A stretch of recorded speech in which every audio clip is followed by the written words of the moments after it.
Hi, this is Lainey Cameron. I am here with Barbara Linn Probst, who is going to talk about her brand new release, The Sound Between the Notes. Hey, Barbara. Hi, lady. I haven't seen you since Salem. Remember when we used to meet in person? Yes, exactly. Right around Box Conference, Yes. November 2019, Oh, just a Lord. few months before the world went crazy. That's right.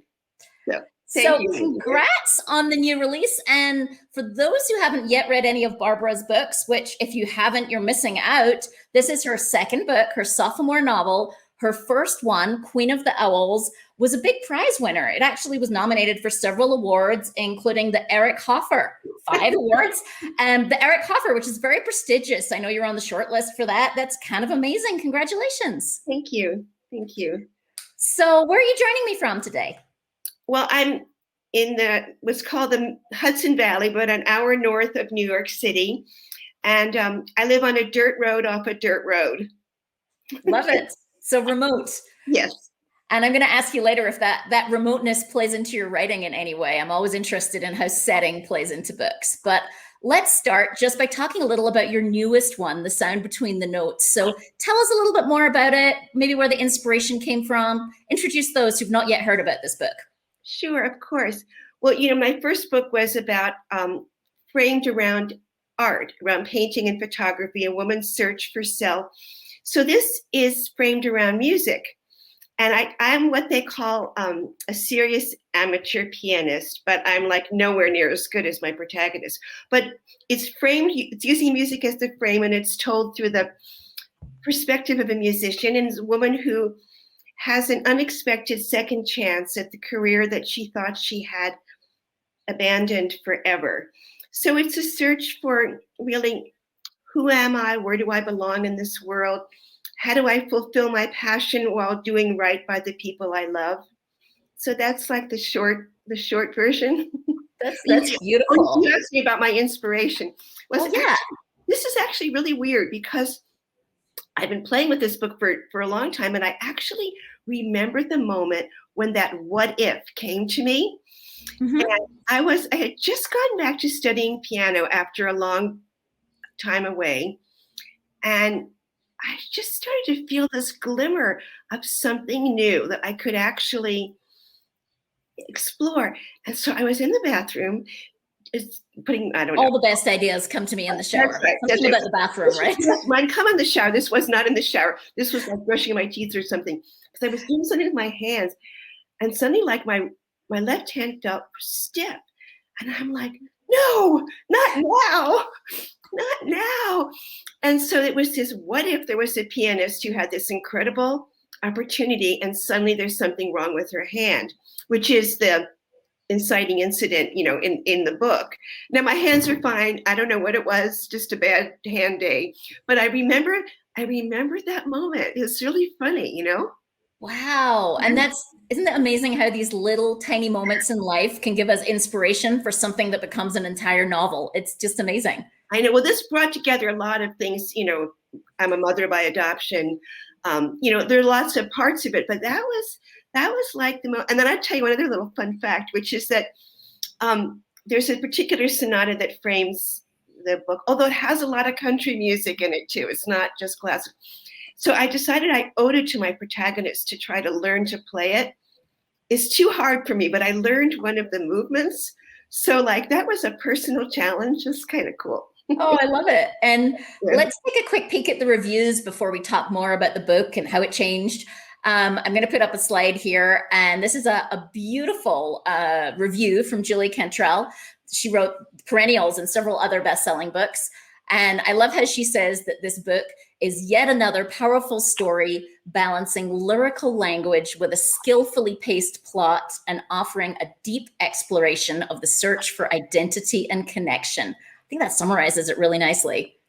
Yeah, Julie is fantastic. She's just the best. And but yeah, that really is right, because people have talked about the writing being musical and lyrical and gorgeous. But I mean, the writing will only take you so far if there aren't good characters and a really compelling story.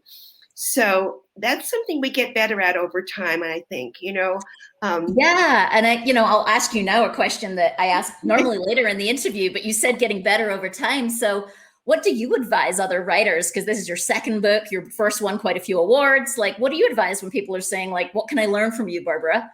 Well, not so much learned from me, but I think the person who put it best is the great Stephen King. You can hardly do better than Stephen King. And he said, if you want to learn to write, there's two things: read a lot and write a lot. So to me, that's, read really good books and see how they did it. The other thing I guess I would say, I was really lucky that I found a really, tough love mentor. And, she would say, why is that character so snarky? And she would, push me to make the book better. And I think if you find someone you trust, I mean, it's your book, it's your vision, right, your voice, but you have to not be defensive and be willing to hear with someone you respect who's trying to help you be better. Awesome. So what about this book in particular? Did it change a lot during editing? Like you said, people have referred to the language as lyrical and musical. I noticed that in your reviews. It comes up quite a few times. Yeah. So does that mean you did a lot of editing at the micro level, sentence by sentence? Did it change a lot? Tell me more about that process. That's an interesting question, Lainey. There's two parts of it. Yeah, I'm like a total perfectionist. I'm like endlessly editing. Oh, take that word out. I just used that word 2 pages ago. But nobody cares but me at that. But the thing with this book is it actually went through several major revisions. Queen of the Owls, I just wrote it in a year. Boom. This one, I actually wrote before Queen of the Owls, but it was going to be published and I stopped. I pulled it because I knew it wasn't right. It still wasn't right. And there's another whole long story of what had to happen. But this one had to go through, I guess I had to grow into it. I had to understand music better. I had to mature as a writer. So it has dual timelines. And I don't recommend that for your first book, anyone's first book, by the way. So I had to find the way to do that where it was natural and not contrived. So this one went through, and there was a whole huge thing about her childhood with the dog. The dog had to go, so it broke my heart. I love it. Does the fact that you live down another road in the countryside, does that play into your writing in any way? Does it influence what you write? Well, I'm really lucky because, I get to I have this glass top desk. And I look out into this beautiful view and I get to just really get in the zone. I mean, my kids are no longer living at home, so that helps. And so it is about turning off the outside world. And just, for me, it has to be a deep immersion. I can't just write for an hour a day. I have to be obsessed. And so I think that kind of peacefulness. And of course, I take walks every day. And if I'm stuck, when I'm walking, that's where something loosens, so in the city, you can't do that. It's way too much stimulation. Right. Yeah, I know we had a great conversation in a writer's group. I have a Thursday night writer's group. And last week, people were talking about what do you do when you need to find that inspiration? What's the equivalent of walking or taking a shower? And it was interesting that for almost everybody, it was something physical, whether it was crocheting or puzzling or walking. So their body was moving in some way to let their brain kind of work with the problems. Yeah, I couldn't agree more. I mean, when you're desperate, you could even clean. You have to be really desperate for that. Yeah, that takes me to a point of desperation. But cleaning is what happens when I'm supposed to be working on my novel. That's when I suddenly have an inspiration to clean the house. Yeah, it's so true. The other thing it's very interesting to me about music, because music uses a different part of my creativity that's not words. So I find that's very nourishing, because to free the word making part, you have to get away from it sometimes. Right. Right. And it's also interesting. This book was about voice because parts of it are told when she's much younger, and that was a different voice from the mature Susanna. Right. So you have to hear it. Do you have any tips for managing that dual timeline thing? I've seen people do spreadsheets and Post-it notes on the wall and index cards and all kinds of stuff. Like, how did you manage that complexity of having two timelines? Well, I think in the end, there has to be a portal each time. Like you have to need to transition. It's not just because you as the author want to say so. There has to be a really natural portal. So I didn't have timelines of consistent lengths, like, and the front timeline is the most dominant. The other one disappears and then they reunite at the end, but you'll have to read it to see how I do it. But there has to be a natural portal. So it's not like phony, Right. So it's like when you're reading it, there's a natural moment where the reader feels like they need to go back to that other timeline to understand. Yeah. That kind of thing. And the other thing is I think you can have these pieces and you can not be rigid. You can move them around after you finish the book and see where they belong, So what about reading? What's exciting you reading wise right now? Well, you know what? It feels so good. Like you mentioned, this is my second book, and Lainey and I were part of a cohort of the 2020 debuts. So I'm seeing, so many of us now launching our second books, like Linda Rosen, Allison Hammer. This one right here. Sisters of the Vine. I'll go the other way. There you go. That's Linda Rosen's second one that just came out. I know. And I told you. I'm lucky enough to have an advanced review copy. This is Allison's one, Little Pieces of Me. Yes, it's great. And so like we see that we survived our debut and we're going forward. And I think there'll be more and more of us. So it feels really powerful also, Lainey, because we are the cohort that launched during a pandemic. So we're still standing or we're still typing, that's very meaningful to me.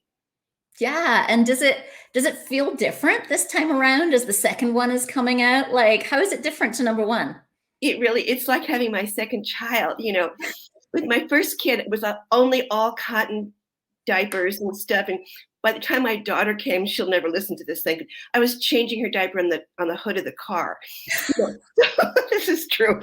So you're more relaxed. On the other hand, the stakes are a little higher. I've actually written a couple of blogs about the second time around because I think sophomore novels are the hardest. What they say, because if you have 3 or 4 out, you've kind of established yourself, and everybody loves a debut. So on the one hand, I'm more relaxed. On the other hand, I had a fantastic debut. I had incredible publicity. So I accept that it's someone else's turn this season. And I'm just embracing how amazingly lucky I am to get to do this thing that is the coolest thing ever, as you know, right? Isn't it? And I'd encourage folks, check out either book, right? The cool thing when you're at a sophomore novel like this is if someone loves one book, they can read the other. So they can read, from one to the other. And, I'm not there yet. I've only got one book out and people are often like, what else can I read? And I'm like, nothing yet, but it's coming someday. It's so true. I mean, the books are different, but there's a kind of brand that I somehow found about how art can open us to finding out who we are and how we're connected in this world. So, okay, here's like spoiler, like I have a third book that's needs to be revised, but it's going to continue the same because it's like, so then you learn so much, right? You learn so much about that art. Before I show people how they can connect with you, anything I haven't asked that you wanted to make sure to cover? Well, I would only say, you don't have to be a pianist. You don't have to be adopted to relate to this character. This is questions we all face of, who am I? What's a family? How can I fulfill myself but not turn my back on those I love? So there's the best books, I think, have universal themes but couched in a frame that might be fresh. Right. That's a great way to put it. And let's take a quick peek at how people can connect with you. On Instagram, you're Barbara Linn Probst, and BarbaraLinnProbst.com is your website. And I'd encourage people to go sign up for your newsletter, follow you, find out more about both books. Yes. And congratulations again on the release of the second one. Thank you, Lainey. You're a doll to do this. Thank you so much. Take care, Barbara. Goodbye, sweetie.